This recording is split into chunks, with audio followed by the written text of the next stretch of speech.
and welcome to Blackfalds, which is located south of Lacombe along Highway 2. The town was first founded in 1904 and it was named after a place in Scotland where a Scottish engineer who came to the area was from. About 43 men from Blackfalds served during the Second World War, and 4 of them lost their lives in that conflict. We are right here by Blackfalds Memorial by the Abbey Centre. It was unveiled in 2014, which is very recent. Most memorials were created much closer to the time of the conflict, but here we have one of Alberta's newest memorials, and we have the panels that list all the men from the area that they could find who served during the Second World War.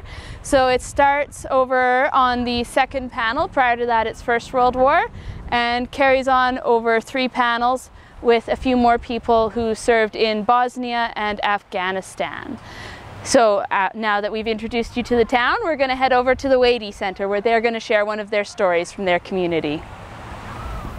Hi, I'm Sherry Penner, and we're here today at the Blackfalds Information Centre, the WWII Centre. And on behalf of the Historical Society of Blackfalds, I would like to tell you a little story about Chester Martin. Chester Thomas Martin. Chester was born to parents Jack and Margaret Martin on May 19, 1919 in Blackfalds. The Martin family had come to Edmonton from Baynesville, Ontario in 1912 and then moved to Blackfalds in 1917. Jack and Margaret had 5 children: Mabel, Gertrude, Lawrence, Chester, and Homer. Chester's father was a cream buyer from the Edmonton City Dairy, and he was soon working at the Blackfalds Creamery. He also sold cream separators for a time before taking over John McKay's General Store and later Barron's Garage on the opposite side of Broadway Avenue. Jack Martin was also a local grain buyer and was the mayor of Blackfalds from 1920 to 1924. After Chester graduated from Blackfalds High School, he went to Edmonton to finish education. With his pleasant and genial personality and ready smile, Chester won many friends and was loved by all who met him. He returned to Blackfalds to work at the family store with his father and soon took over its operations while his dad took over the Oliver machinery business across the street. Then, in November of 1940, at the age of 21, Chester joined the Royal Canadian Air Force. He received his wings on August of 1941 after training at Brantford, Ontario, and was sent overseas to England in September.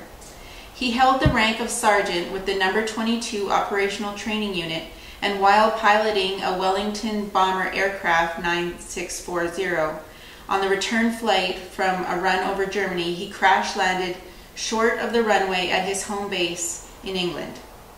Chester was seriously injured, but while being rescued, his only concern was for his crew. He suffered a broken leg and several head injuries. He lived for 2 days before passing away on January 5, 1942. He is buried in the St. Gregory's Anglican Church Cemetery in the beautiful city of Stratford-on-Avon, grave number 4155. The cemetery contains 22 World War I burials and 137 World War II burials, of which 97 of them are Canadian Airmen. Chester's niece donated the original letter from the RCAF casualties officer that was sent to Chester's mother back in Blackfalds. Also donated were some photographs of his training days, his grave marker, and of his family. Chester's older brother Lawrence was a navigational instructor with the RCAF.